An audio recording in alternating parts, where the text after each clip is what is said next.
ठीक तो था। तो बोल रहे हो टफ है। अब दो चार पांच क्वेश्चन तो रहेगा ना यार।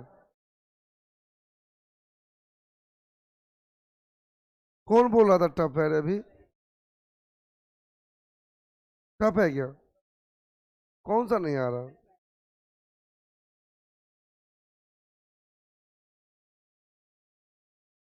पहले से इजी आ रहा है।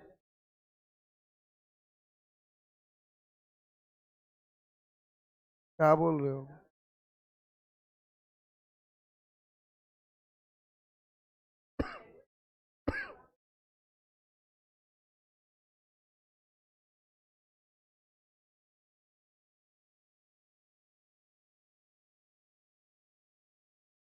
बक,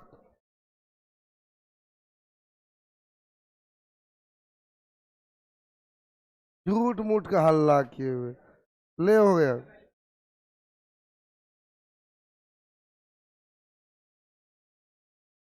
नहीं।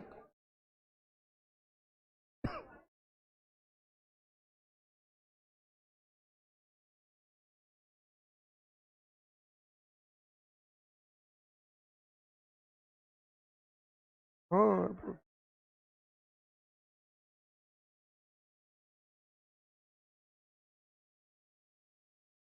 जाना तो। तो क्या बताएंगे बताओ? अरे यार, हमको यार सच में टप टप कहाँ है? इस बार तो मुझे लगता है और ऐसा दिया है कि आप तुरंत तुरंत बना दोगे। जिसे बोल रहा है on which of the following angle of repose depends. Angle of repose का आपको फॉर्मूला आना चाहिए। एंगल ऑफ रिपोज क्या? Tan theta is equal to mu. तो एंगल ऑफ फ्रिक्शन, तो एंगल ऑफ इंक्लिनेशन बोल रहा है, फ्रिक्शन फोर्स बोल रहा है, वेट ऑफ द ब्लॉक बोल रहा है, कोफिशिएंट ऑफ फ्रिक्शन बोल रहा है। एंगल ऑफ रिपोज होते क्या है?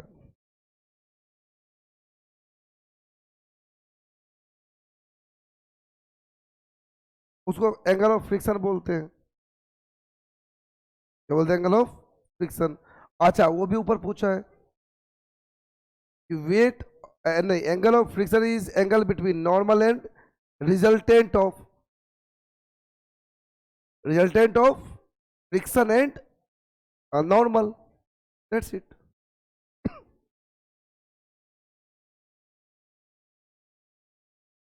For what value of theta will slide, for what value of theta block will slide. बताओ किसे स्लाइड कर जाएगा? तो निकालना पड़ेगा angle of repose. Ten theta is mu, यही था ना? जैसे बोल दिया किस पे स्लाइड करना चालू कर देगा। हमको पता है कि यदि थीटा ये है, अलग वहां निकाल के दिखाए थे, M G sine theta N, इधर mu M G cos theta. Clearly हम बताए थे जब एम जी साइन थीटा ज्यादा होगा इससे, mu M G cos theta से, तो स्लाइड करना चालू कर देगा। That means tan theta should be greater than equal to mu. तो टेन थीटा इज 0.6। अब पूछ क्या रहा है? किस एंगल के लिए, है ना? तो यहाँ पे जो एंगल दिया हुआ है, तो टेन का वैल्यू हम जानते हैं कि जीरो से लेकर इन्फिनिटी की तरफ बढ़ता है। क्या होता है? बढ़ता है। तो टेन का वो थीटा जिसके लिए उसका वैल्यू 0.6 से ज्यादा हो, दैट्स इट। तो टेन 45 कितना होता है? ज्यादा है। अरे यार 1045 कितना होता है? 0 पॉइंट, सॉरी 1045 इज 1।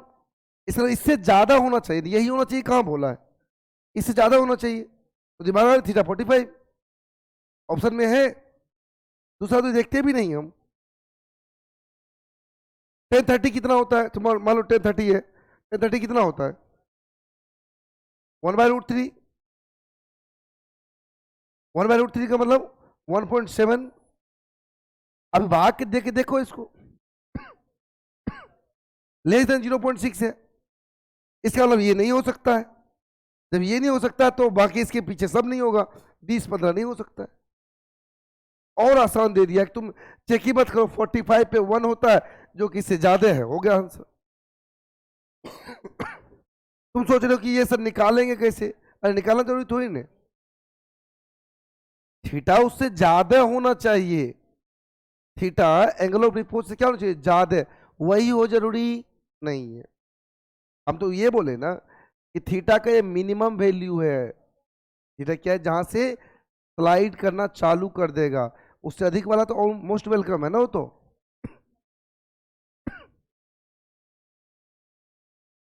नीचे से बोला नेट कांटेक्ट फोर्स, तो पता होना चाहिए कांटेक्ट फोर्स में कौन कौन आता है? नॉर्मल और फ्रिक्शन। खत्म बात। तो नॉर्मल निकालो, फ्रिक्शन निकालो, खत्म बात, हो गई। अब इसमें तो ऐसा ऐसा बोल दिया जैसे वर्क डन निकालो। अब ग्राफ दिया एफ और एस का, एफ डॉट एस का ग्राफ तुम नहीं जानते हो, देता है वर्क डन, तो ग्राफ ही तो निकालना है, एरिया। काइनेटिक एनर्जी का रेशियो बता रहा है और मोमेंटम सेम है, तो काइनेटिक एनर्जी नहीं जानते हम। काइनेटिक एनर्जी p²/2m, सर ये सेम दिया है, इसका मतलब डायरेक्ट लिख दो ना। इसका मतलब काइनेटिक एनर्जी का रेशियो जो हो जाएगा उल्टा m2/m1, खत्म बात। अरे बोलो, U दे दिया। इक्विलिब्रियम कब होगा? कब होता है इक्विलिब्रियम? जब फोर्स जीरो, जब फोर्स जीरो क्या होता है? du/dx। तो du/dx जब जीरो होगा तो इक्विलिब्रियम होगा, खत्म बात। एफ दे दिया, एस दे दिया है वेक्टर के फॉर्म में, बोला वर्क डन बताओ, एफ डॉट एस नहीं करने आता। डिफिनेशन पूछ दिया, क्या चीज? If A particle moves in a circle describing equal angle in equal time, its velocity vector. अरे चेंज होगा भाई, क्यों वेलोसिटी बोला है? स्पीड चेंज नहीं होगा। दी इक्वल टाइम इंटरवल में इक्वल एंगल कवर करता है, दैट मीन्स क्या है? Uniform circular motion. बोले सर वेलोसिटी तो सर हमेशा चेंज हो रहा है, कैसे बेटा कैसे? अरे यहाँ है, यहाँ पे ऐसे, यहाँ पे ऐसे। मानते हैं कि मैग्नीट्यूड चेंज नहीं हुआ, पर डायरेक्शन चेंज हुआ तो वेलोसिटी चेंज हो गया, क्योंकि वेक्टर को चेंज होने के लिए मैग्नीट्यूड डायरेक्शन में से कोई एक भी चीज चेंज हो गया तो क्या हो जाएगा? वो चेंज हो जाएगा। बोल रहा है कि if a particle moves in a circle describing equal angle equal time, its velocity vector remains constant, बोले ना। चेंज इन मैग्नीट्यूड बोले ना। चेंज इन डायरेक्शन बोले यस, खत्म बात। थर्ड ऑप्शन सेकंड मार के बैठा है।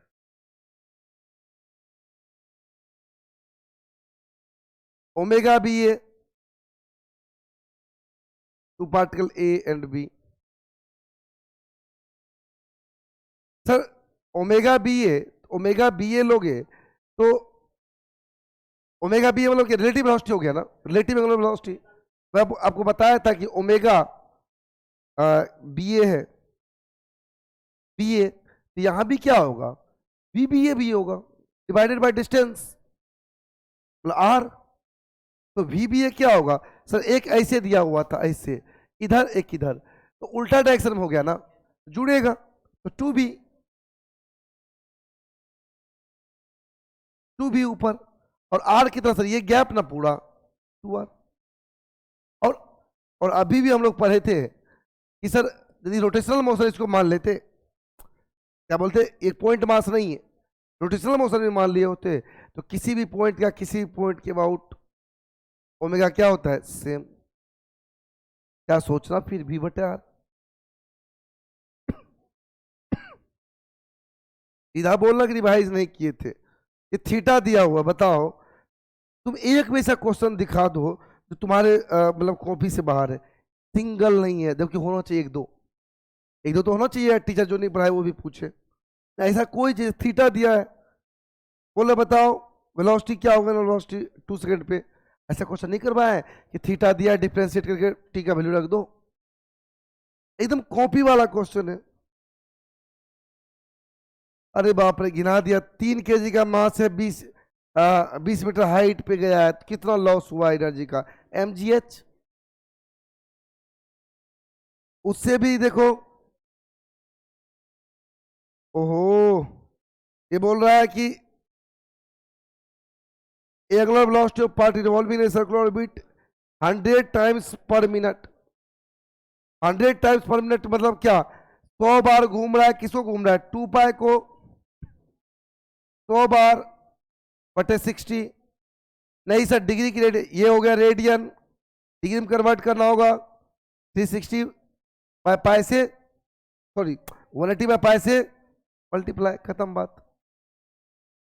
इसमें देख लेना कौन सा आंसर है। Angular velocity of second needle in A mechanical watch नहीं बताया गया है, तो क्वेश्चन देखना होगा, होगा क्वेश्चन यार, तुम्हारी नोटबुक में होगा क्वेश्चन, तो बार खोजो, मैं तो बोलो डिट्टो सब ना सब मिल जाए। नॉन कंजर्वेटिव, मैं शुरू से बोल रहा हूं ऐसा फोर्स जो फ्रिक्शन देता है उसके अलावा कोई नॉन कंजर्वेटिव नहीं है, तो सब फोर्स को पहचाने, electric, gravitational, spring, viscous. Viscous क्या होता है, जो फ्लूइड में फ्रिक्शन होता है, हालांकि तुम वो पढ़े नहीं हो, लेकिन ये तो समझ सकते, electric force, gravitational force, spring force. अच्छा स्प्रिंग ग्रेविटेशनल तो पक्का नहीं है, तो आप ये बोल सकते हो विस्कस नहीं पढ़े तो कैसे मार।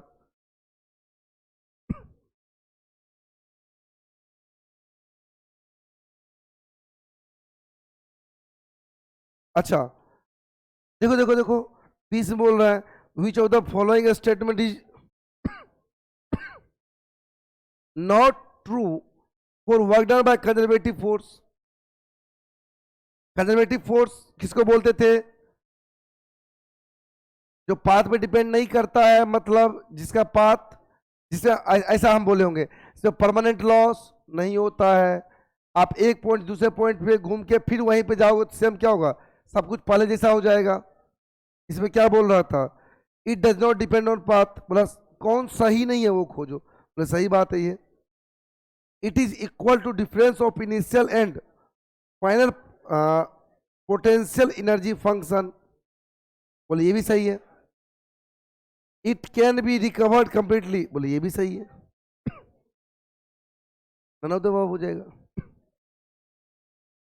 तो बोलो it can be recovered completely.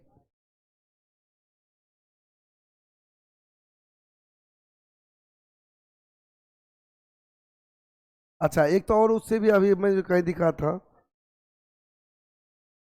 Centre of mass का डिफिनेशन पूछ लिया लगता है। सेक्शन बी में जाओ, the position of centre of mass of a body depends on twice of coordinate system, does not depend on choice of coordinate system, बोले हाँ, अरे सेंटर ऑफ मास तो वही होगा जो बॉडी का मास एज्यूम करना है, हाँ किसी का कम वैल्यू, कभी ज्यादा वैल्यू तब लिखेंगे जहां से देखेंगे, तो वो डिपेंड करता है position of centre of mass, but centre of mass तो वही है।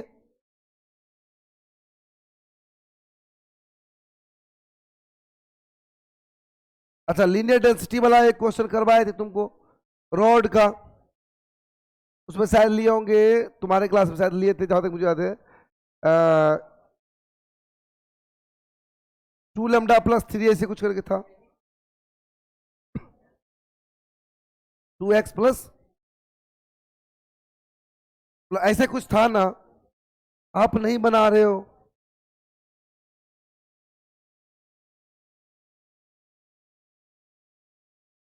देखो देखो इधर 10 kg 30 kg का आर दे दिया है, बोला सेंटर ऑफ मास बताओ, M1R1 plus M2R2 M1 plus M2 नहीं याद है तुमको, ए particle moving on a circular path with constant speed.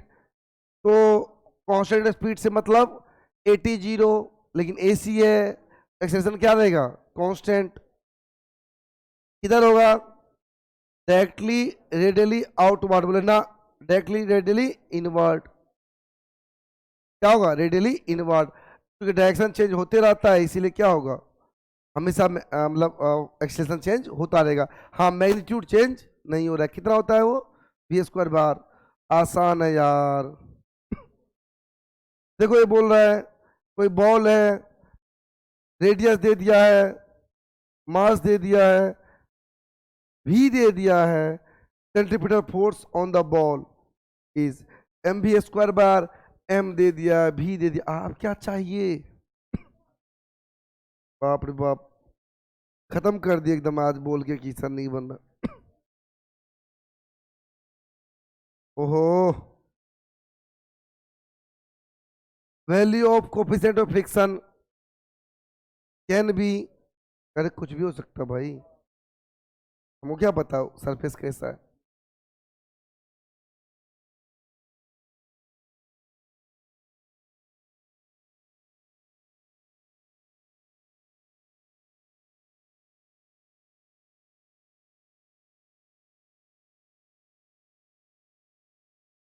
वो अरे इससे देखो, आसान बोल रहा है एक बॉडी है जिसके पास कांस्टेंट एंगुलर वेलोसिटी है, एंगुलर एक्सेलरेशन बोलो, वो भी मैग्नीट्यूड।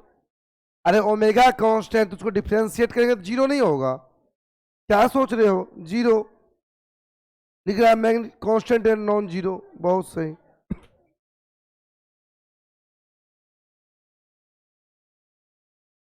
अच्छा, ये देखो इससे आसान क्या है, ऐसा नहीं बोला हूं। बता, दो पार्टिकल रहेगा, एक भारी एक हल्का, तो सेंटर मास किसकी तरफ नजदीक, किसकी तरफ होगा? भारी की तरफ। इस बार तो ऐसे लग रहा है जैसे मैं नोट्स पढ़ रहा हूँ और मेरे सामने रखा हुआ ये बहुत गलत है। तुम नोट्स पढ़ो, एक भी चीज लेक्चर देखो, सवाल ही नहीं होता, नहीं बनेगा। पढ़ ले, है ना? बाप रे, इतना हल्का तुम्हें पहले कभी भी नहीं देखा तुम लोग के टेस्ट में। इतना हल्का पहले भी नहीं था ना।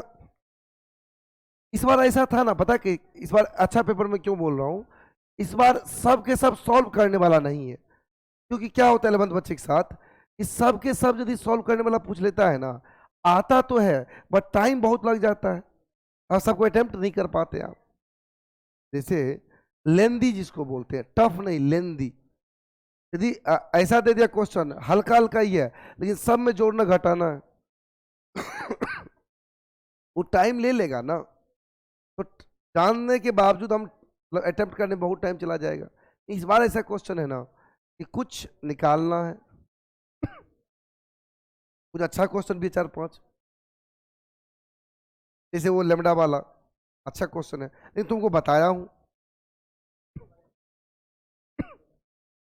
कौन?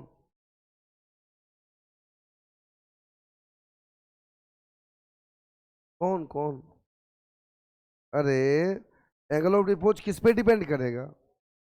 म्यू पे ना। अरे वही तो बोल रहा, थीटा किस पे वही, वो तो उल्टे तुम बोल रहे हो। तुम एंगल कैसे मार सकते हो? थीटा ही पूछ रहा है तुमसे। एंगल ऑफ रिपोर्ट मतलब क्या? थीटा। वो किस पे डिपेंड कर रहा है? टेन इनवर्स म्यू पे। तुम यही बोल रहे हो, थीटा थीटा पे डिपेंड कर रहा है। एंगल ऑफ रिपोर्ट मतलब क्या? थीटा। थीटा किस पे डिपेंड कर? थीटा पे ही। It's theta is equal to tan inverse mu, तो म्यू पे डिपेंड किया ना। इस बार शानदार पेपर था, झूठ मूठ का। नाटक नहीं चलेगा, नाटक नहीं चलेगा तो क्या चलेगा क्लास में? रिपीटिशन चलेगा। इसी बात से याद आ गया कि कल कौन कौन नहीं थे? कल नहीं, परसों कौन कौन नहीं थे बेटा? कौन कौन नहीं थे? हाथ खड़ा करिए यार अच्छे से। क्या हुआ, कहाँ चले गए तुम लोग?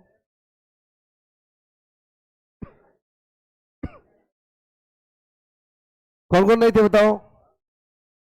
तो वही पूछ रहा हूँ कि कहाँ चले गए थे, क्या हुआ?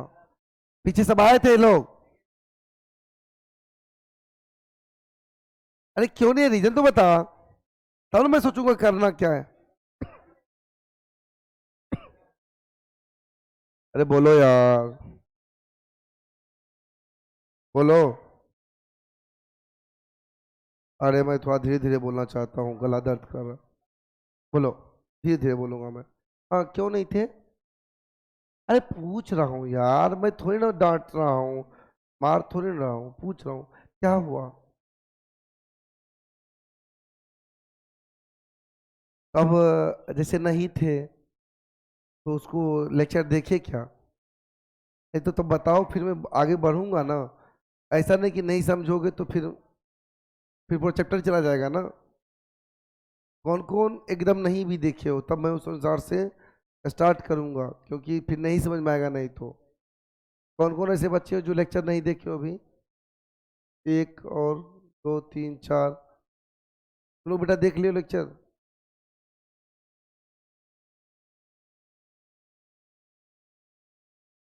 देख लिए हो यार? शर्म आ रहा है बोलने में, और इस शर्म के चक्कर में 10 दिन नहीं समझने के बावजूद बैठ के पढ़ेगा सब। भगवान मालिक है तुम लोग का, है ना? ऐसे करोगे तो कैसे पढ़ाएगा कोई, बताओ। रुक जा रहे, यहाँ पूरे आदमी का पूरा ग्रेविटेशन उड़ने वाला है, तुमको एक क्वेश्चन का पढ़ा है। जाके पहला लेक्चर देखिए, है ना? 1 घंटे का मात्र होगा। आपको देखना चाहिए वो लेक्चर, है ना? थोड़ा सा मैं बताता हूँ मैंने कल क्या बताया था। मैं बताया था कि कोई, ध्यान सुनो इधर अब, कोई भी दो मास है ना, M1 M2, और बीच में डिस्टेंस R है, तो ये एक दूसरे पे अपनी तरफ मतलब अट्रैक्ट करता है, मतलब एक दूसरे को अपनी तरफ खींचता है। तो पहली बात तो यहीं से क्लियर हो गया कि जो मास के कारण से फोर्स लगे उसको बोलते हैं ग्रेविटेशनल फोर्स। दूसरी बात कि सर ये जो फोर्स से खींचता है, क्योंकि एक दूसरे पे लगा रहा है, तो Newton third law, equal and opposite, मतलब ये इधर खींच रहा है, ये इधर खींच रहा है, मतलब अपनी तरफ। कितना होता है तब मैं समझाया था कल कि न्यूटन फॉर्मूला दिया कि एफ जो होगा G m1 m2/r²। इतना होने के बाद मतलब जी का वैल्यू तो याद रखना पड़ेगा 6.672। तो वही मैं बोलने लगा था कल, ये पढ़ाने के बाद मैं इस पे प्रैक्टिस करवाने लगा था। एक बार जब आप लेक्चर देखेंगे तो आपको बहुत ज़्यादा हेल्प होने वाला है। इवन जो क्वेश्चंस कर रहा है उसको फिर आप रिपीट भी कर सकते हो, ठीक है? लेकिन मेन फॉर्मूला यही है, बोले मेन फॉर्मूला यही है। जैसे कल एक क्वेश्चन दे तो और क्वेश्चन प्रैक्टिस हो जाए, ताकि तुम्हारा भी हो जाए उन बच्चों का भी हो जाए। तो सर जैसे एक स्क्वायर के 4 कॉर्नर पे, चारों कॉर्नर पे मैंने मास रख दिया, M m, सेम मास, और डिस्टेंस भी क्या है, सेम ही है। तो बताना ये है बेटा कि इस पे नेट फोर्स किसी एक पे, क्योंकि सब पे सेम ही होगा, समझ रहे हो सेम, तो नेट फोर्स कितना होगा ये आपको बताना है। निकालिए मैग्नीट्यूड ऑफ नेट फोर्स, निकालो। कैसे जोड़ना है आप ऐसे समझिए, जैसे अभी सिखाए ना, ये हुआ फॉर्मूला, ये अपनी तरफ खींचेगा, ये अपनी तरफ खींचेगा, और ये भी इसको अपनी तरफ खींच। तो 3 फोर्स का रिजल्टेंट निकालना है, तो कैसे निकलेगा? तो देखिए, इसका इसका जैसा है ना, ये दोनों सेम है। बोले क्यों? सर एम एम डिस्टेंस ए, एम एम डिस्टेंस ए, तो फोर्स क्या होगा, सेम। कितना होगा बेटा? F1 जो आप लिख रहे हो ना, देख लो जो नहीं आए थे, जी इसके इसके बीच लिख रहे हैं M1 M2, M1 M2 दोनों सेम है, सेम लिख दिए, डिवाइडेड बाय डिस्टेंस का स्क्वायर, यहाँ ए है तो ए स्क्वायर हो गया, ये G m²/। हाँ सर, इसके बीच भी लिखोगे तो वही होगा, GM1 M2 बाय R²। हाँ सर, लेकिन इसके बीच सर सेम नहीं, क्यों? डिस्टेंस क्या है? अलग है। कितना? a तो √2 है, राइट? बोलो, मानूंगा रे तुमको। F3 मैं इसको यदि नाम देता हूं F3, इसको F2 नाम रख दिया सपोज, F1 F2 क्या हो गया था? सेम। F3 लिखोगे तो क्या लिखोगे सर? वही बात सर, इसके बीच, तो GMM बटे डिस्टेंस दैट इज √2a का स्क्वायर, ये भी हो गया सर GM² बटे। अब मुझे इसको सॉल्व करना था, बोले जोड़ दीजिए। बोले जोड़ने से काम नहीं चलेगा। बोले क्यों? Sir this is vector quantity. बोले वेक्टर क्वांटिटी, लेकिन एक चीज समझते हैं कि दो वेक्टर को यदि सेम, दो इक्वल वेक्टर को यदि किसी एंगल पे जोड़ा जाए, कैसे जोड़ते हैं? तो √a² + b² + 2ab cos theta. But sir angle कुछ सर्टेन एंगल था जिसको बार बार आप बोलते, याद कीजिए कि 180 मतलब घट जाएगा, 0 मतलब जुड़ जाएगा, 120 पे सेम, 90 पे √2 और 60 पे √3। यहाँ पे कौन है? 90। मैंने क्या किया? F1 F2 को पहले जोड़ दिया, इसको। हाँ सर, इसको जोड़ोगे ना तो बीचों बीच सिमेट्रिक है। कितना सर? √2f।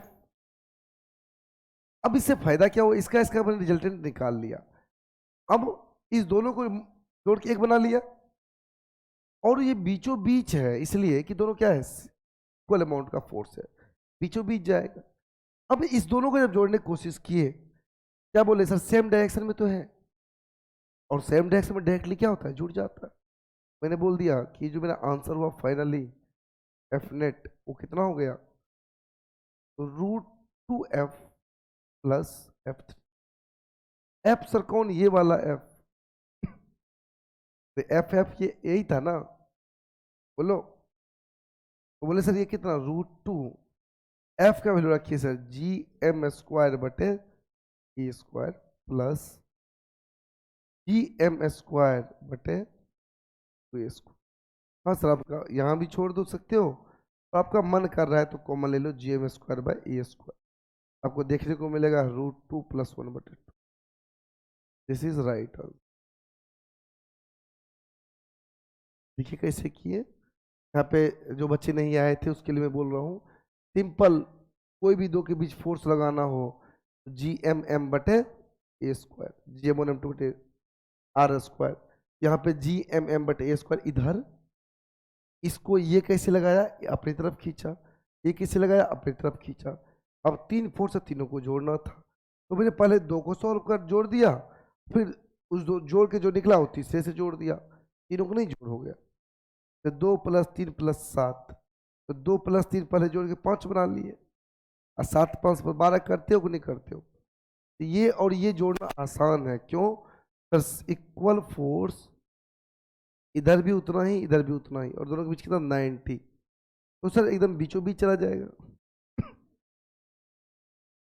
कितना होगा? √2, क्योंकि ये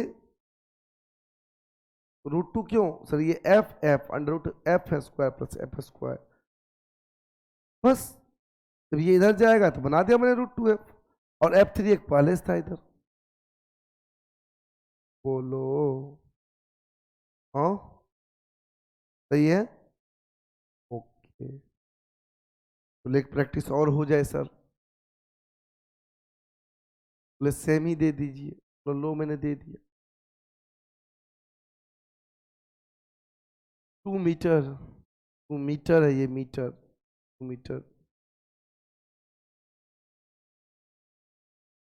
सब कॉर्नर का नाम रख दिया, A B C। अब मैं मास जब रख रहा हूं बेटा, तो 2 kg, 4 kg, 3 kg, 4√2 kg, ऐसे मैंने रख दिया। और मैं पूछने का किसी पे भी पूछ सकता हूं, बट मैंने इंटेंसली बोला मुझे बताओ, find net force on block at corner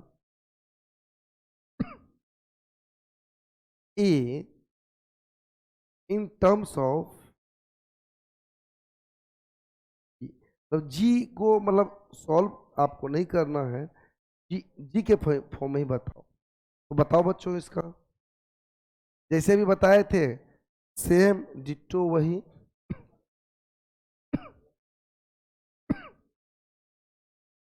चलेगा, देख लिए।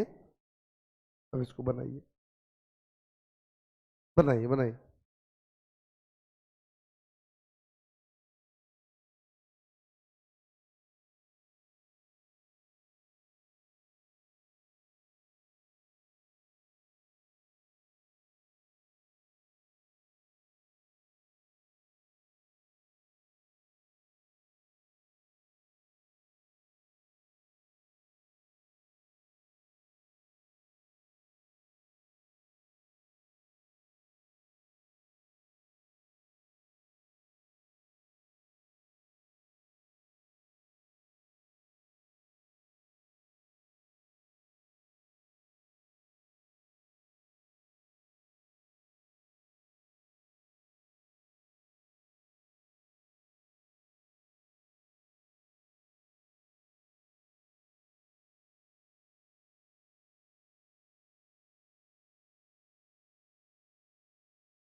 बन गया है, नहीं बना?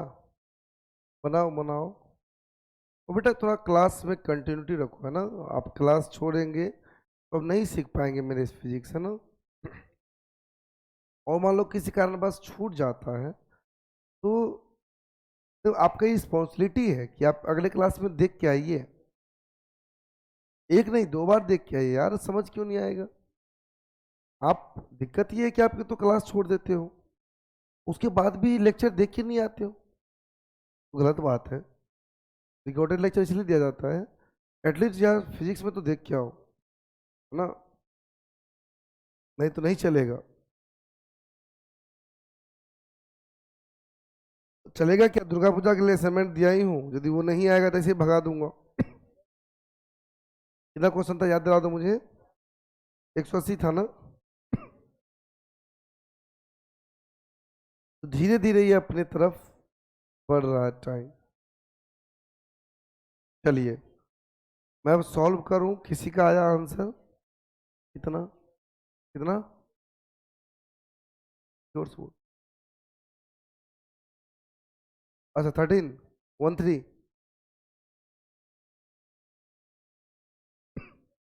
एक आंसर आ गया भाई, बताओ हमारा। 5g/2।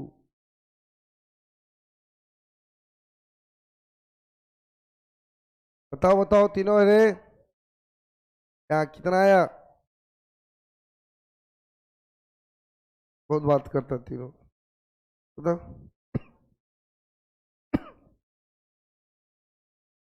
अभी तो क्वेश्चन लिख रहे रे।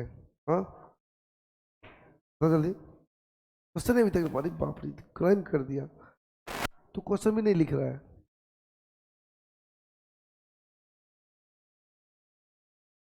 आगे ना बिग बेंच छोड़ के बैठा कर सब, है ना, ताकि मैं कुछ कुछ को पकड़ के वहां पे रख सकूं।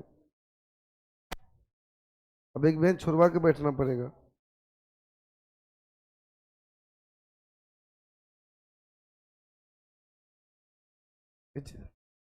6.5G, वही तो हो गया रे। क्या तू ये वैलेंस ही निकाल रहा है? देखो जीवन में कोई किसी कुछ करता नहीं, आप खुद रिस्पॉन्सिबल है। फालतू बात छोड़ दिया तो उसके पास ऐप है ना यार, तुम क्यों देते हो? पूरा ऐप रखा हुआ है यार, क्या बात कर, आप बेवकूफ खुद बन रहे हो।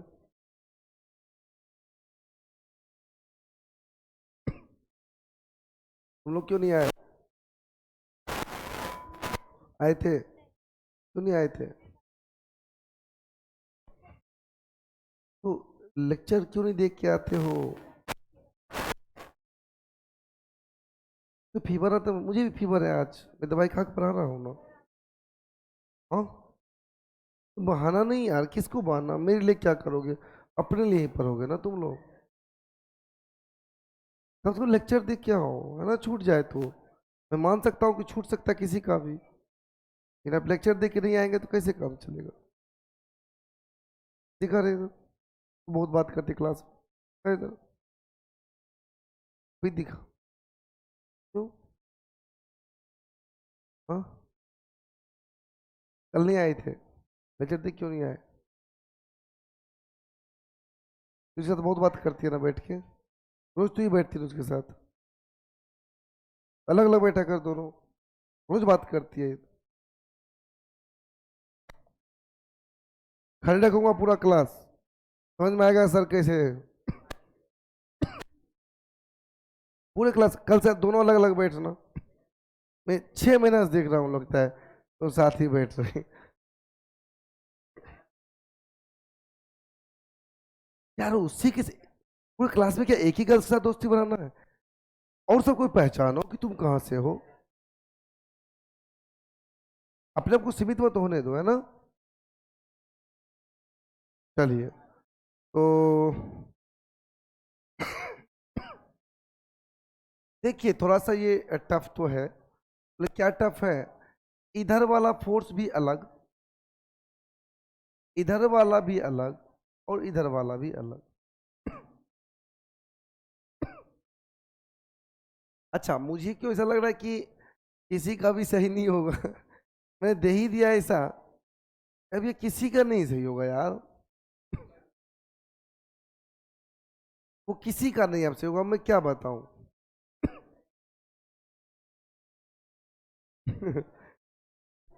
संजोग से क्वेश्चन ऐसा दिया गया, ये किसी का नहीं सही है। तुमने क्या किया होगा ना, मैं बताता हूँ, तुम इसको इसको इधर लिख दिया होगा, तो बेटा ये सही अथी सेम होगा तब ना इधर रखोगे।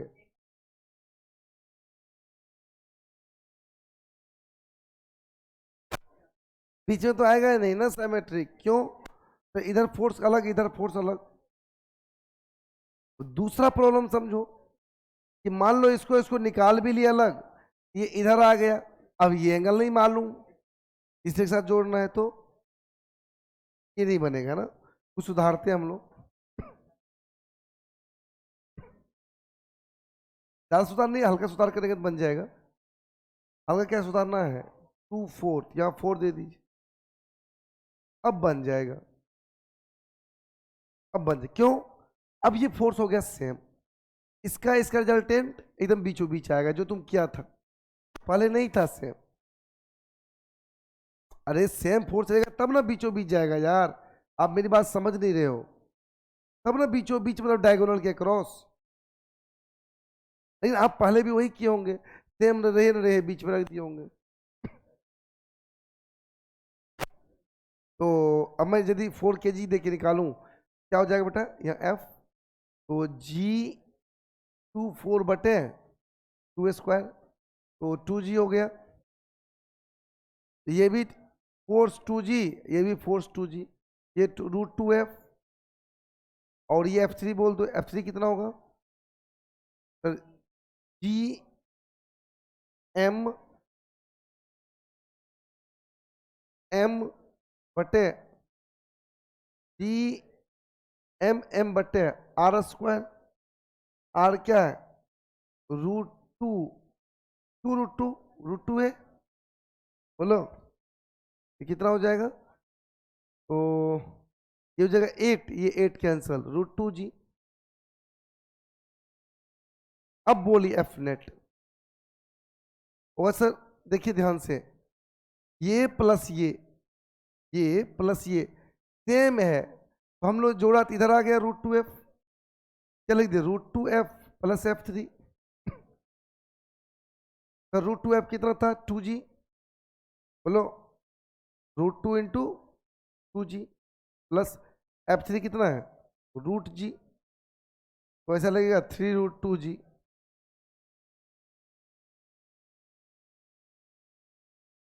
डन। बोलो, इसी एक क्वेश्चन है, बहुत सुंदर सा क्वेश्चन है। ये क्वेश्चन क्या बोला, ध्यान सुनिएगा, मैं ड्राइव करके निकालता हूं ताकि आप कॉन्सेप्चुअली भी स्ट्रांग होइए। ये क्वेश्चन एक नहीं, हर एक बुक, हर एक मॉड्यूल में है, तो डीपीपी में भी है। और डीपीपी में है कि यदि करप्शन का टेस्ट हुआ, 1 से 2 टेस्ट यदि हुआ तो ये क्वेश्चन आना फिक्स, ये वाला डिटो है क्वेश्चन। क्यों? क्योंकि ये अभी मैं बता रहा हूँ पैटर्न, ये क्वेश्चन इसी घुमा घुमा के पूछते रहता है। ये बात ये है, क्या चीज बोला कि एक कोई मास m है, ये स्प्लिट होगा। क्या होगा? स्प्लिट में टूटेगा, तो 2 भाग में टूटेगा। यदि इसका एक भाग m होता है बेटा, दूसरा भाग क्या होगा? मास तो उतना ही होना चाहिए। ये स्मॉल m तो क्या? m minus m। बोलो, तो अब हमसे जो पूछ रहा है ना अभी क्वेश्चन में, वो बोल रहे हैं m/m what ratio will maximise. मतलब m/m रेशियो क्या होगा कि फोर्स मैक्सिमम हो। हमसे क्या पूछा? m/m ratio. बहुतों बार क्या पूछता है कि नहीं, m/m नहीं बोलेगा, वैसे बोलेगा तो फ्रेगमेंट जो टूटा ना उसका रेशियो। तो फ्रेगमेंट का रेशियो ही होगा ना, एक m दूसरा m-m। या तो ये रेशियो पूछा, या तो m जो टूटा डिवाइडेड बाय टोटल पहले वाला उसका रेशियो पूछेगा, जैसे कि पूछ रहा है। या बोल देगा कि जो टूटा है ना उसका मास का रेशियो क्या है, एक m है कि में ये रेशियो। यही 2 फॉर्म में पूछते रहता है। इस बात के लिए पूछा है, बोल रहा है यही कि जो 2 पार्ट में तोड़ो, और इस तरह से तोड़ो कि इसके आपस में जो है ना वो फोर्स क्या हो? मैक्सिमम क्या हो? जब हम किसी डिस्से प्रेशर पे रखें तो देख लो आप, a mass m split into 2 part, एक m तो ऑटोमेटिक, दूसरा क्या हो जाएगा? m-m, which are then separated by certain distance, किसी डिस्टेंस से सेपरेट कर दिए। What ratio m/m will maximize the gravitational force. बोला किस रेशियो में रखें कि हमारा फोर्स क्या है? मैक्सिमम। बोले फोर्स होगा क्या बेटा, पहले लिख दो। बोले सर फोर्स तो ये होता है, देख लो कि m1 m2 बटे, बोले ये रहा फोर्स। बोला हाँ। बोला ये मैक्सिमम कब होगा? तो सर ये निकालने के लिए, किसी भी चीज को मैक्सिमम मिनिमम निकालने के लिए क्या करते हैं? डिफ्रेंशिएट करके 0 कर देते हैं। बोलो, डिफ्रेंशिएट कर दिए df। अब किसके रिस्पेक्ट में करें? तो जो वेरिएबल है, बोले वेरिएबल क्या है? डिस्टेंस। डिस्टेंस तो सर्टेन डिस्टेंस है, वेरिएबल नहीं है। हाँ सर, ये बोल रहा है मास के किस अमाउंट में स्प्लिट करें, इसका मतलब मास कम ज़्यादा हो सकता है, इससे इसमें दो या इससे इसमें दो। मास वेरिएबल है, तो मैंने क्या किसके रिस्पेक्ट में किया? m के रिस्पेक्ट। बोले अब तो डिफ्रेंशिएट करोगे तो यहाँ क्या होगा? सर स्मॉल m वेरिएबल है, ये कैपिटल M तो फिक्स ही है ना बेटा। तो जो कांस्टेंट उसको बाहर निकाल लो। जी बटे आर स्क्वायर बाहर, डिफ्रेंसिएशन करेंगे अभी जो वेरिएबल है किसका, तो बोले ये है ना सर, इसको ऐसा कीजिए ना, मल्टीप्लाई करें, क्यों सर, तब प्रोडक्ट में नहीं, तब प्लस माइनस में करना पड़ेगा। बोले बहुत अच्छा, m इंटू एम, यही हुआ ना, m into capital M minus small m square, इसी का डिफ्रेंसिएशन ना, ये सब तो हो जाएगा जीरो, बेटा जो इंटू में हो क्या हो जाएगा, तो यहाँ क्या बचेगा, एक m है, छोटा m जो कि वेरिएबल है, लेकिन कैपिटल एम क्या है, कांस्टेंट, कांस्टेंट बाहर, ये तो बाहर चला ही गया जीरो, इसको डिफ्रेंशिएट कर रहे हैं, कांस्टेंट बाहर, स्मॉल m का m के रिस्पेक्ट में 1, x का x रिस्पेक्ट में क्या होगा 1 माइनस x स्क्वायर का 2x, m स्क्वायर का हो गया खत्म। आ तो बोले आया कहाँ सर, अरे जो जो पूछ रहा है ना, तो ये पूछ रहा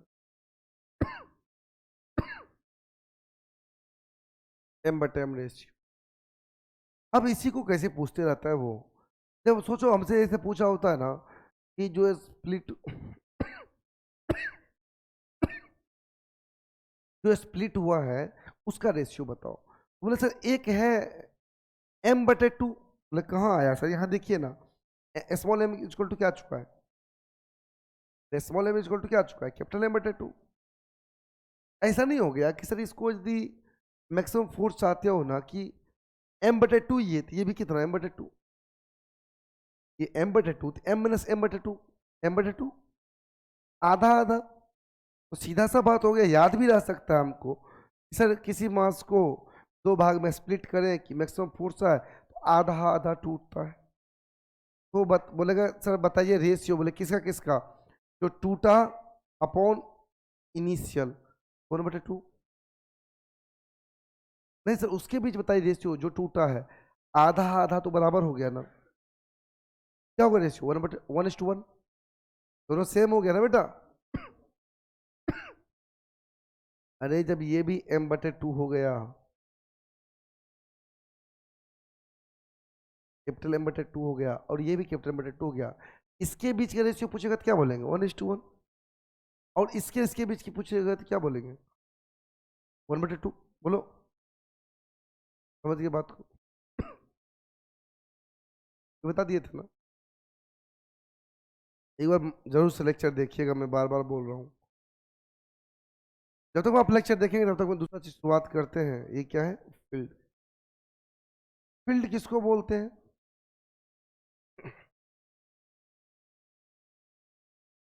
फील्ड किसको बोल, फील्ड है ये फील्ड है,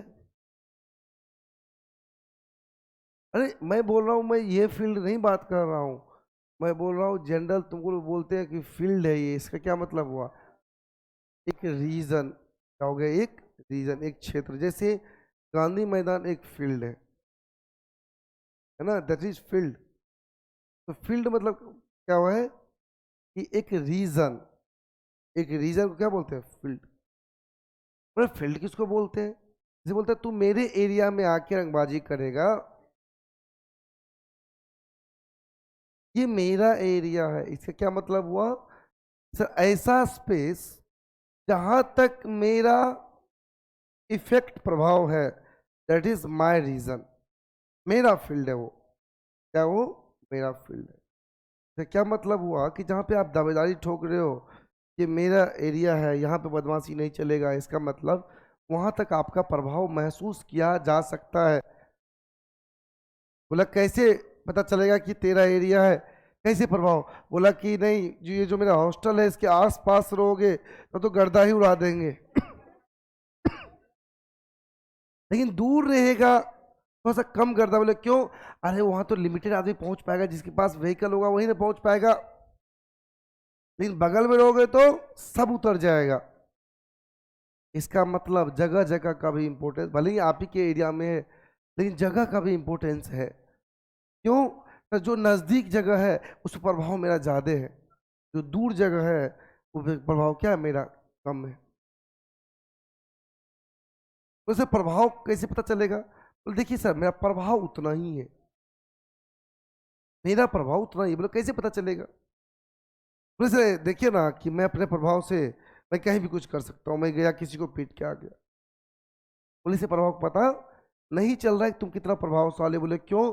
हो सकता है जो बंदा पीठ हो बहुत कमजोर किस्म का हो, लेकिन हो सकता है सेम जगह पे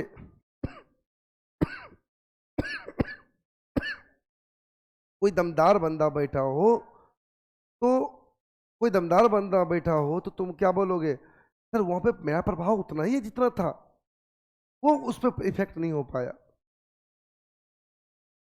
हाँ सर उसको नजदीक ला दो तो मैं उसको दिखा दूंगा, मैं उसको छोड़ूंगा नहीं, लेकिन वहां पे सर पता नहीं मतलब मेरा प्रभाव उतना ही है, लेकिन वो बंदा थोड़ा सा ताकतवर निकला क्योंकि उसका भी अपना एक सर्कल था, ठीक है।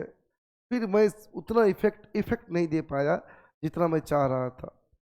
बोले इसका मतलब ऐसा कर लेते हैं कि तुम्हारा ही हम इम्पोर्टेंस डिफाइन कर देते हैं कि ये बंदा का कोई रीजन है तो कितना डिस्टेंस पे कितना इफेक्ट है। बोले इससे क्या हो जाएगा? बोले इससे इफेक्ट हो जाएगा। बोले क्या इफेक्ट हो जाएगा? कि उसकी रीजन के अंदर में आएगा ना, उसको देख के बता दोगे उस पर कितना प्रभाव पड़ेगा। जैसे कोई कमजोर बंदा आया ज्यादा प्रभाव पड़ जाएगा उस पर, है ना। कमजोर मतलब उस सेंस में नहीं बोल रहा हूँ, ठीक है, मतलब कमजोर छोड़ो, मतलब दूर जाएगा कम प्रभाव पड़ेगा, नजदीक आएगा क्या हो जाएगा ज्यादा प्रभाव पड़ जाएगा। तो जगह का इंपॉर्टेंस बताने के लिए हमने एक तरीका खोजा। किस चीज का प्रभाव? जगह का प्रभाव। किसके कारण से? उस बंदे के कारण से। वही काम कर देते हैं किसमें? ग्रेविटेशनल फील्ड में, कि ये दावा किया कि यदि मैं मास हूं, यदि मैं मास हूं, मैं अपने चारों तरफ एक फील्ड क्रिएट करके रखा हूं जहां पे मेरे द्वारा इफेक्ट महसूस किया जा सकता है। मतलब मैं इस एरिया में किसी पे भी फोर्स लगा सकता हूं। बोले रुको, ऐसा इसके आसपास का वो रीजन जहां तक इसके फोर्स को एक्सपीरियंस किया जा सके, that region is called gravitational field या gravitational field intensity of this body. उस एरिया क्या बोल देगा? ग्रेविटेशनल फील्ड या gravitational field intensity of this body. Field बोलो, इंटेंसिटी नहीं, sorry, gravitational field of the body. अब बोले कि सर ये तो बोल दिया कि सर कोई भी एरिया ये इसका है। अब इस एरिया को के इंपोर्टेंस को बताने के लिए कि नजदीक ज्यादा ज्यादा इफेक्ट लगेगा, दूर क्या लगेगा, कम लगेगा, इसीलिए आप क्या किए, इस फील्ड के इंपोर्टेंस को बताने के लिए एक फील्ड इंटेंसिटी डिफाइन कर दी। किस बात के लिए? फील्ड की का इंपोर्टेंस बताने के लिए कि सर यहाँ ज्यादा फोर्स लगेगा, यहाँ पे कम लगेगा। इसके लिए क्या किए, एक इंटेंसिटी डिफाइन कर दिए कि ताकि कोई इस इंटेंसिटी देख के समझ जाए यदि मैं यहाँ आ रहा हूँ हम पे ज़्यादा फोर्स लगेगा, यहाँ हूँ तो कम लगेगा। हाँ सर बॉडी वही है, बॉडी वही है, नज़दीक ये इस बॉडी कारण से इस जगह का इंपोर्टेंस चेंज हो गया, किसी का ज़्यादा है तो किसी का कम है। और इस इंपोर्टेंस को डिफाइन करने के लिए हमने क्या किया, ग्रेविटेशनल फील्ड इंटेंसिटी डिफाइन कर लिया। बोले वो क्या करेगा? बोला देखो यहाँ कोई मास आएगा सर,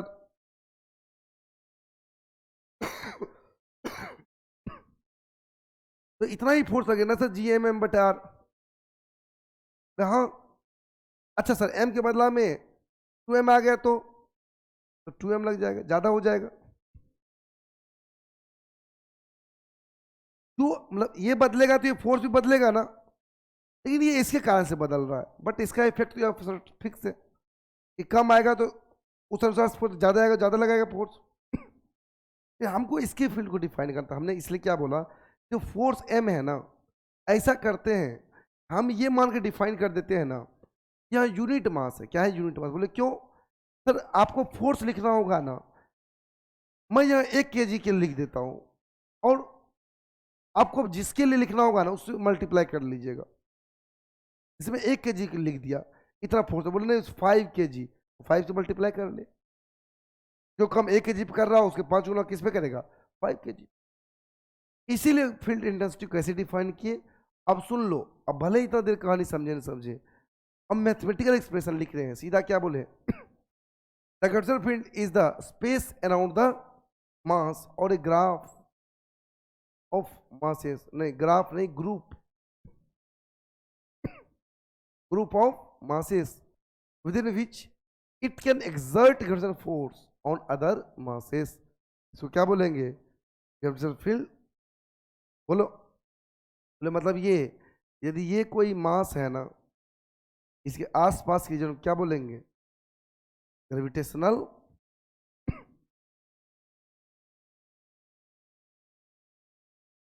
आसपास के सब रीजन को। कहां तक आता है यार, इन्फिनिटी तक रहता है। वो पता है कि कितना भी आर ले लो, क्योंकि ग्रेविटेशनल फोर्स जब पढ़ रहे थे तो यही बताए थे, सबसे कम से कम डिस्टेंस और ज़्यादा से ज़्यादा डिस्टेंस सब में वैलिड है, छोटा से छोटा मास और बड़ा से बड़ा मास सब में वैलिड है। इसलिए कहाँ तक फोर्स लगाएगा, जो क्षेत्र बोल रहा हूँ कहाँ तक होगा, इन्फिनिटी तक। क्यों, इन्फिनिटी तक फोर्स लगाता है ये। बोलो, बोला अब इंटेंसिटी उसके फील्ड के इंपोर्टेंस कैसे बताओगे, बताओगे, बोले ग्रेविटेशनल फील्ड इंटेंसिटी।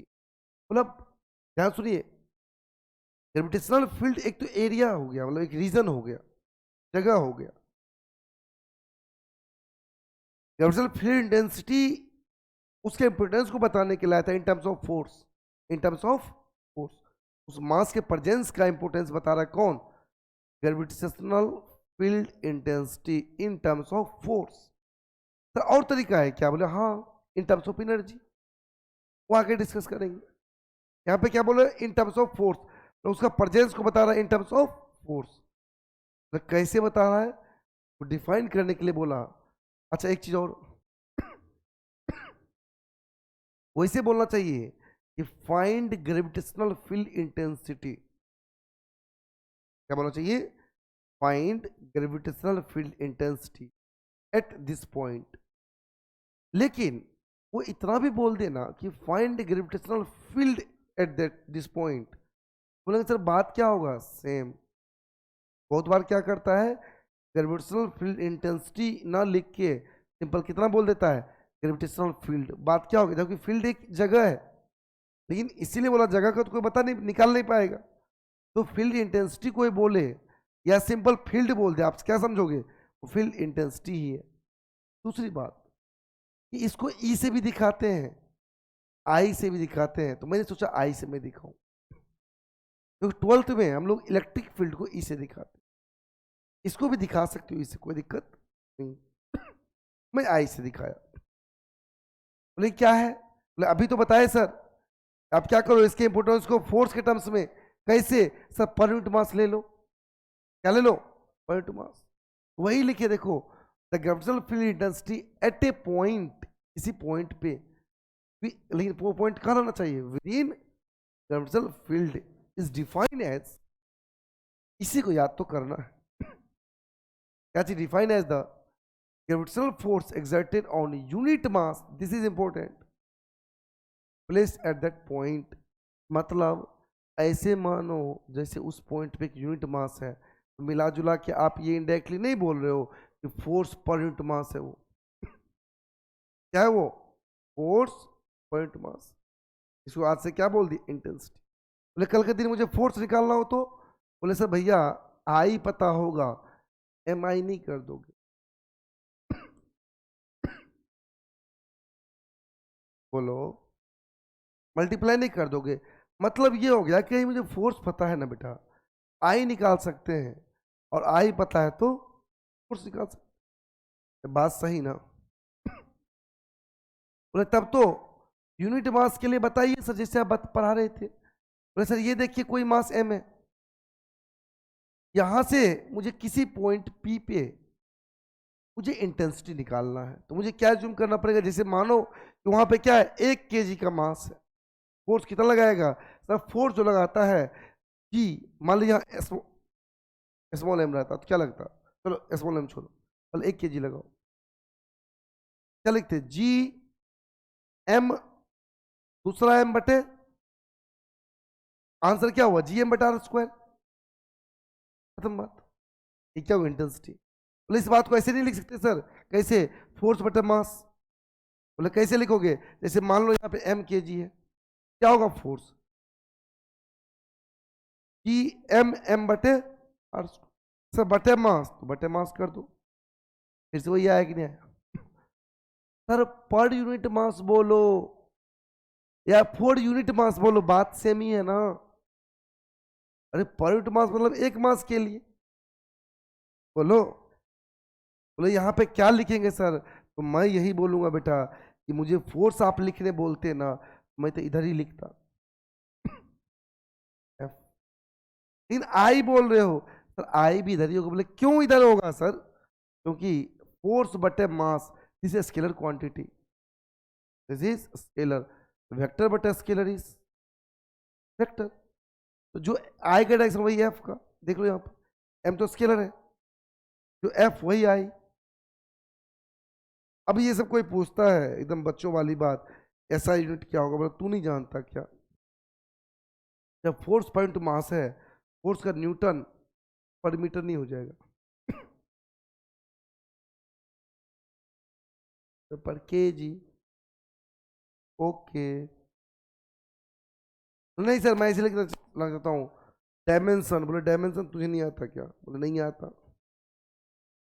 क्या करोगे, अरे न्यूटन बटे मीटर, न्यूटन बटे के जी हुआ ना, क्या बोले m/L/T-2। ओहो, मीटर पर सेकंड स्क्वायर हो गया, बोले इसको चाहे तो क्या लिख सकते हैं, मीटर पर, अरे जैसे, जैसे F बराबर ma, F बराबर ma, एक की तरह नहीं है, सब कुछ उसका है एक्सेलरेशन। बोले हो तो गया सर, क्या लिखिएगा, डायमेंशन कितना होगा जल्दी बोलो, L/T-2। बहुत सही। बोले यहाँ पे बताइए, यहाँ पे बोले मैं तो लिखूंगा आई इक्वल टू एफ बटे एम, और मैं आपको भी बोलूंगा कि एफ का फॉर्मूला बताइए, तो जी एम एम बटे आर स्क्वायर एम। बोले ये कैंसिल हुआ सर, इसीलिए आज से मैं आपको भी सचेत कर रहा हूँ, कहीं भी एक यूनिट मास मतलब पॉइंट मास के लिए कि किसी एक पी पॉइंट पे आपको इंटेंसिटी लिखना पड़े, तो आप लिखिए पी एम बटे r. Sir this is magnitude, बोले हाँ ये मैग्नीट्यूड है, डायरेक्शन किधर होगा सर, तो डायरेक्शन किधर होगा जिधर मास होगा, इस पर डायरेक्शन किधर होगा जिधर मास, मास अपनी तरफ खींचेगा ना सर, इस तरह से ध्यान रखेंगे, हमेशा उस पॉइंट पे मास कैसे देता है, अपनी तरफ खींच।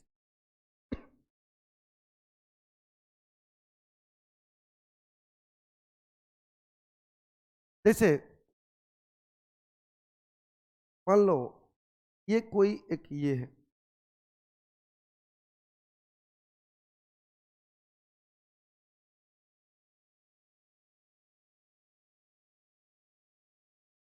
एक मास यहाँ एक मास यहाँ, चलो मैं रख भी देता हूँ 2 kg 4 kg। सर इसके बीच का जो गैप है ना, रख दो 4 मीटर, और मैं आपसे बोला कि बीच में, इसके बीच में इंटेंसिटी कितना हो, बोले 1 मिनट। तो कोई भी एक पॉइंट मास के कारण से जो इंटेंसिटी होता है वो है जी एम बटे आर स्क्वायर। अरे जी m1 m2 नहीं लिखना, अपने आप आंसर सही हो जाए। बोले यहाँ पे सर ये भी वेक्टर है, वेक्टर है याद रखिए सब। बोले हाँ, ये 2 kg किधर मारेगा, इधर खींचेगा, इसको नाम रख दो ना सर I1, और ये किधर खींचेगा, इधर अपनी तरफ ना। सर ज्यादा कौन होगा, बोले I1 I2 लिख लो, I1 कितना सर जी एम बटे आर, आर ये क्यों, अरे बीचों बीच है बेटा, टू नहीं होगा, बोलो, तो जी बटे 2 हो गया, I2 जी एम बटे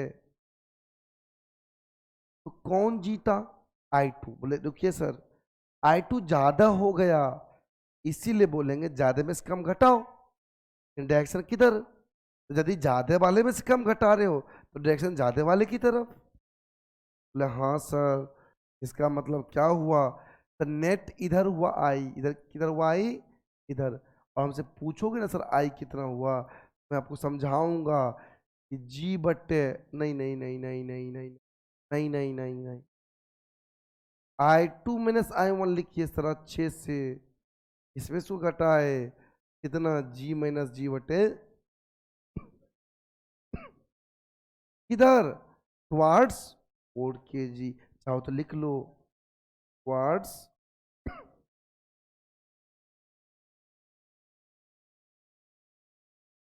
सही बात ना बेटा? बोलो। तब तो कोई भी बना सकते हैं, बोले कोई भी बना सकते हैं भैया, बोले जितना क्वेश्चन बोले वहां से ज्यादा क्वेश्चन यहाँ बन सकता है। बोले कैसे? बोले जैसे जैसे जैसे मान लीजिए, मान लीजिए यहाँ पे ये वो सब कुछ सेम को देंगे, अभी देखना नो चेंज। बोले कौन सा नो चेंज? बोले यही सर, यहाँ एक पॉइंट मास m है, यहाँ एक पॉइंट मास m है, इस पॉइंट P पे बताइए इंटेंसिटी कितना होगा जब इसका साइड ए। बोले 1 मिनट रुकिए सर मैं बताता हूँ किधर होगा। बोले किधर? बोले देखिए ये पॉइंट तो बोलेगा यहाँ पे तू यदि मास रहता तो मैं इधर खींचता, इंटेंसिटी तो इधर ही होगा सर, इसी कारण से इधर होगा। बोलो हाँ सर, मास रहता ना तो GMM बटे ए स्क्वायर जैसे फोर्स में हुआ था, बट मास नहीं है। बोले ओके, क्यों? इंटेंसिटी तो लिखना है सर। आई क्या होता है सर? यहाँ कितना डिस्टेंस पे बोल रहे हो, किसका लिख रहे हो? इसका अपनी तरफ कितना सर? आई जो होता है ना, आई जो लिखे हो GM, M2 नहीं ना, एक ही ना M। हाँ सर ये इधर इधर इधर, इसका भी बोले बेटा इसका भी तो वही हो जाएगा GM बटे ए स्क्वायर। इसीलिए तो मैं बोला था फोर्स में भी बीचों बीच 60 डिग्री पे है, तो मुझे क्या करना चाहिए? आई एट पॉइंट P जो होगा वो √3I होगा। क्या मैं सही हूँ? ये कैसे लिखे? तो ये कैसे लिखे? दो वेक्टर इक्वल मैग्नीट्यूड 60 डिग्री पे, आप चाहो तो निकालो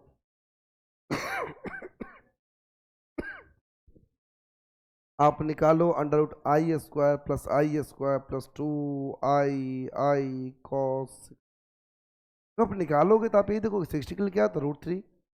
मैं हजारों बार बोल चुका हूँ, अब तो कम से कम याद रहे क्या हो जाएगा? सीधा लिख दो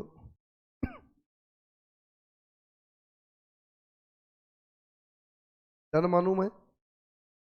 अरे मानू डन? बोले सर जब मानते हैं एक क्वेश्चन दीजिए ना, क्या आप हमसे पूछ पाए क्या मैं सही बना सकता हूँ कि नहीं? बोले एकदम जैसे यहाँ पे है, यहाँ पे है, यहाँ पे है, यहाँ पे है, और मैंने सब जगह M रख दिया और यहाँ ए रख दिया, और इस पॉइंट पे क्या पूछ दिया कि बताओ बच्चों इस P पॉइंट पे इंटेंसिटी।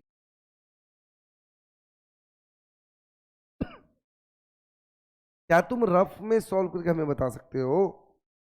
तो बताओ रफ में। याद रखो अभी मेहनत करो फिजिक्स पे, है ना? तुम लोग बहुत ढीले पढ़ रहे हो एकदम, नोट्स रट जाओ एकदम, नोट्स रटा हुआ रहेगा, कोई एग्जाम में मार्क्स स्कोर अच्छा कर दोगे।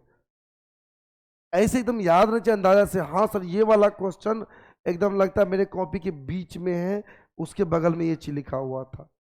ऐसा कब होगा? जब कम से कम 20-25 बार रिवाइज कर चुके रहेंगे, तब। एक दो बार में ये चीज नहीं होता। जैसे मुझे अभी भी याद है कि मेरा फिजिक्स वाला कॉपी कैसा था 11th-12th में, अंदर क्या था नहीं पता, लेकिन ऐसा याद है एक कूट वाला खरीदे थे, पढ़ते पढ़ते कूट आगे वाला फट गया था, मुझे अभी भी याद है। तो पहला पेज क्या था? रोल नंबर 53 था, ये सब चीज अभी भी याद है ना? ऐसा क्यों याद है? बार बार रिवाइज करेंगे तो याद।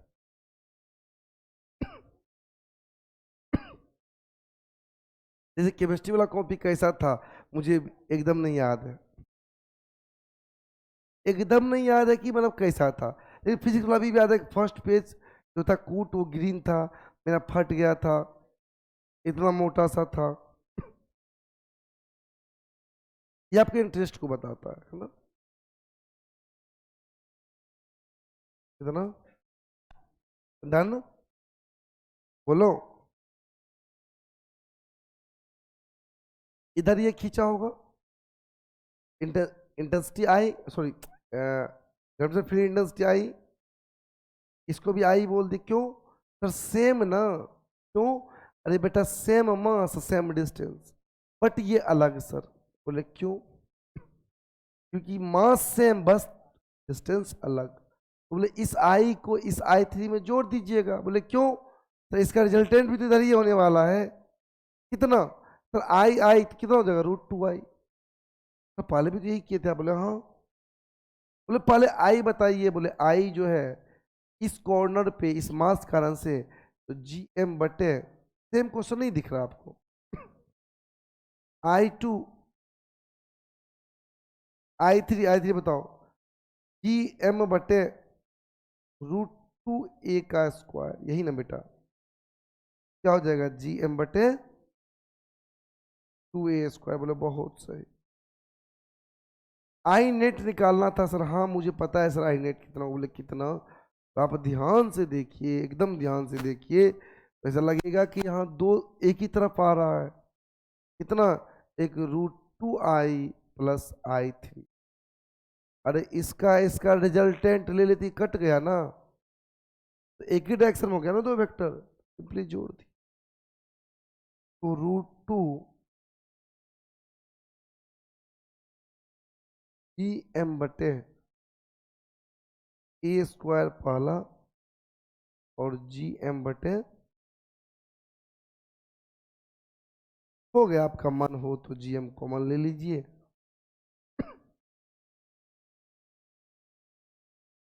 डन। वैसे अभी ये क्वेश्चन बता रहे थे, आप ऐसा क्यों नहीं बता दी जैसे पहले बताए थे? क्या बताए थे पहले कि सर मान लीजिए,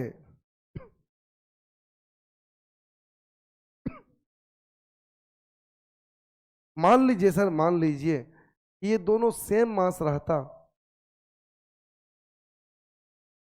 MM, इसके बीचों बीच पॉइंट पे इंटेंसिटी कितना होता है? अरे क्यों?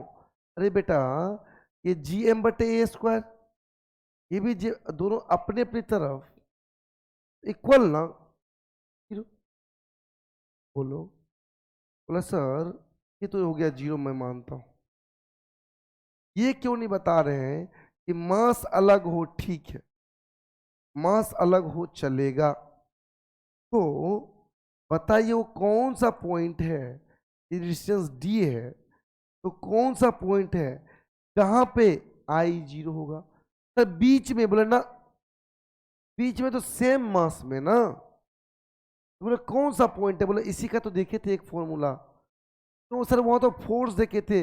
अरे बेटा सोच के देखो, मैं यहाँ यदि एक मास रख दूं और बोलूं कि ये किस जगह पे है, बोले ये डिस्टेंस कितना है, ये डिस्टेंस x कितना है, ये फोर्स 0 हो, तो आप फोर्स निकाल के बता दोगे। और फोर्स क्या होता है सर? M×I। इसका मतलब जब फोर्स 0 है तो I भी अपने आप 0 हो गया होगा नहीं? अरे बोलो। हाँ सर नियम से निकालेंगे, नियम से।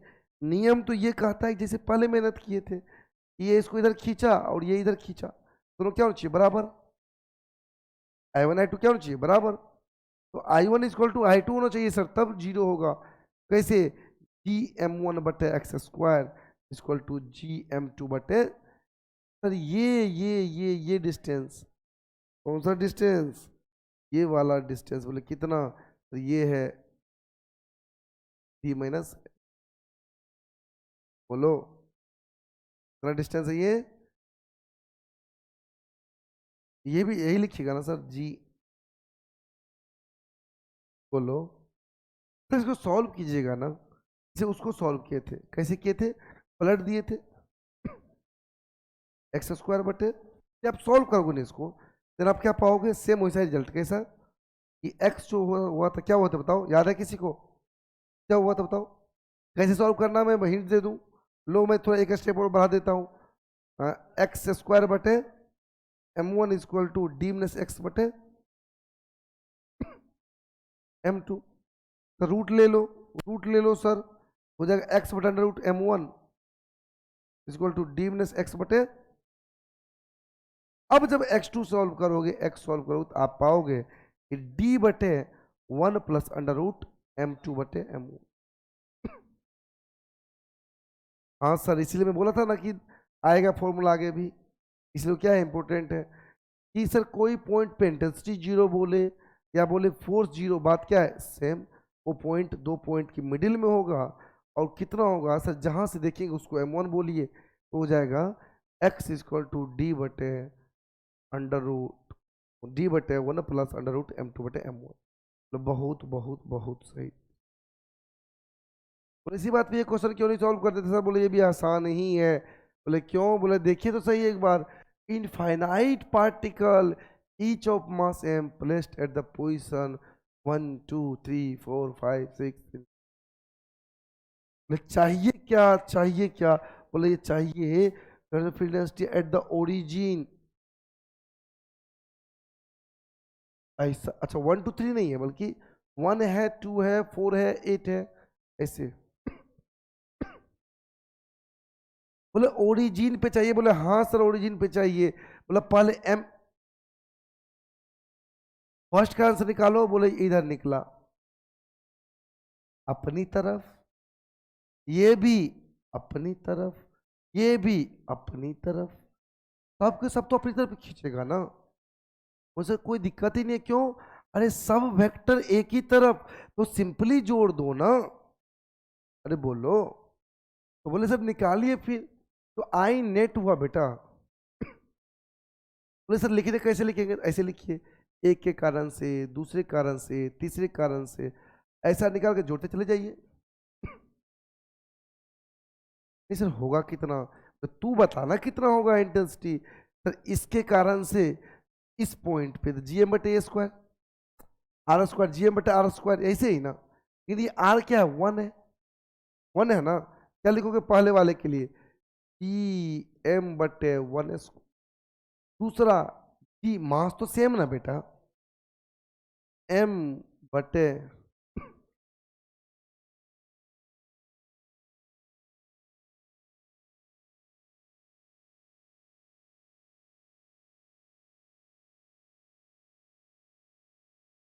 बोलो ऐसे, जी एम बटे इन्फिनिटी का स्क्वायर। अरे बोलो सर ये कैसे निकलेगा, सर देखिए ना कि जी एम यदि कॉमन ले लेते हैं ना बेटा, तो plus one plus one square one.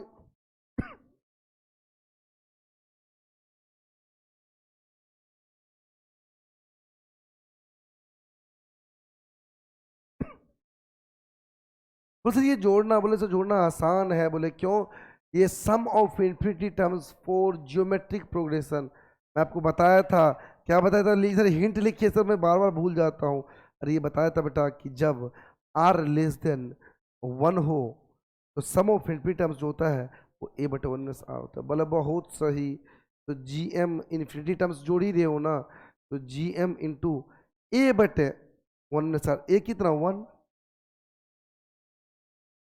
ओहो, आर मतलब सर कॉमन रेशियो रिवाइज कीजिए, 3 GM बटे, नहीं नहीं नहीं नहीं,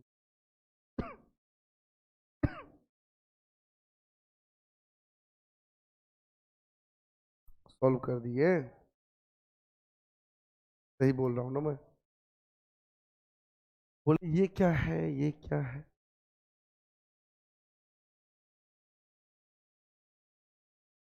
टाइम हो गया क्या, हाँ यार,